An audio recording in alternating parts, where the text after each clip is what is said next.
A really common question with riding is if I change disciplines, if I change tack, what stays the same and what's different? And the truth is that a lot of riding, the principles and the basic mechanics of movement stay the same regardless of the tack. Now, of course, our saddle does influence how we sit and influences how our leg hangs, but a good fitting English saddle, a good fitting Western saddle for the same rider is going to change their riding and their posture very little. So I'm Callie, this is CRK Training, and you're watching my weekly video show where I post a riding, a training, or a horse care tip each week. And this week I'm here with Julia and Henry, and we're going to take a closer look at riding in just two saddles, one standard English saddle and one standard Western roping saddle. All right, so we're watching Julia and Henry in the Western saddle. This is it's set up to be a rope saddle, and we can see just as she's walking around here that the basic principles we look for in riding are happening in this Western saddle. So she's got her shoulders lined up over her hips. She's got her hips lined up over her ankle. Henry's got a pair of short contest reins on, so that means that right now at the walk, Julia's arms are extended a little bit further forward. But if you just think about kind of expanding your chest and letting your sternum float forward a little bit, that allowed her to, her elbows to float back a little bit as her chest came forward, and just a little tweak that made her a bit more stable here for his walk. And then whenever you're ready, go ahead and let him trot.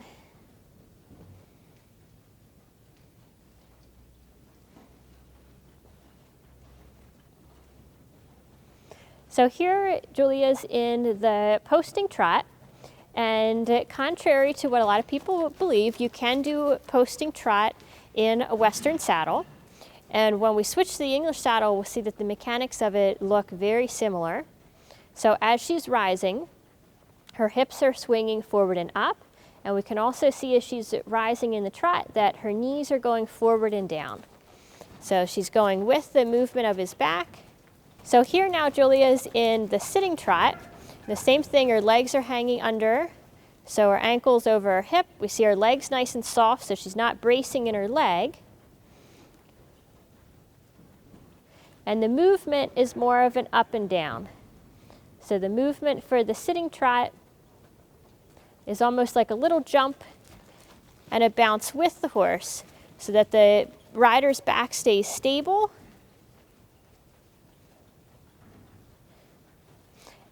And just think about stabilizing a little more through your back so you feel like you jump with him. Again, if it's comfortable. Yeah, there. And the more that the rider gets this sit jump feeling, the bigger the sitting trot that they would be able to ride. The more you try to just absorb the movement through the low back, then it's going to limit. That looks good there. The more that the movement is absorbed through the lower back, then that's going to make it more difficult to ride a bigger trot. Okay, you can let him come back to walk. So now we're going to go put the English on, the close contact saddle, and see what, if anything, changes about Julia's riding in that saddle. So now we're back. Julia's is in the English saddle.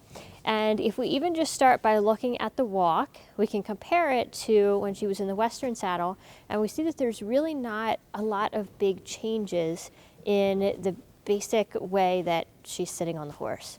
So she's still got a soft leg.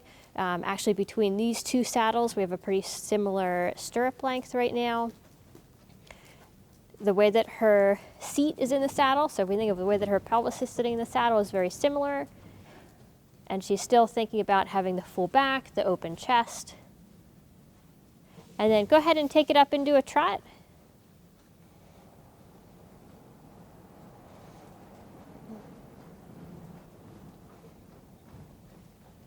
Now the rising trot probably feels a little bit easier in this saddle. So there is a bit of a difference in the balance between these two specific saddles. That Western saddle, the balance point was more towards the back of the saddle. And even though they hung the stirrup bar further back, so it kind of compensated for that, I have a feeling that rising the trot probably feels a little bit easier in the saddle, but the mechanics of it is similar. Her hip is swinging forward and up, her knees going forward and down. And then just show us a little bit of sitting trot.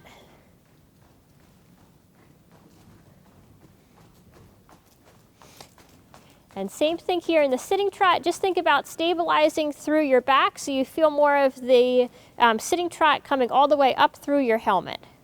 So it's more of a bounce up and down than forward and back with the hip. Good. And then we can see that the mechanics of the sitting trot also stay very similar to what she was feeling in the Western saddle. So when we looked at Julia riding Henry in these two saddles, we saw that not a lot changed between the English saddle and the Western saddle. Now keep in mind that what we're looking at here is just basic riding. If you start talking about doing more discipline-specific activities, so for example, if she was going to be jumping some big fences, we would want to shorten her stirrup, we would want to have a saddle that put her in a little bit more of a forward position and enabled that shorter stirrup length in order for her to be able to fold and go over the jumps. If she was going to be cutting cows and riding a cutting horse, then again, the way that she's actually sitting and riding, it's going to change. The posture is going to look different. But it's the principles of moving, the principles of staying full through the back, staying open through the chest, and basically just being soft in the joints so that you can go with the horse. This is what stays the same regardless of what activity you're doing, and the basic riding is the same regardless of tack. So I hope you enjoyed this video. I would love to hear what discipline you do. Go ahead and put it in the comments below. And if you're watching this anywhere besides crktrainingblog.com, that's where the best conversations always happen. I love reading your comments there. So go there, leave a comment, and I'll see you here next week.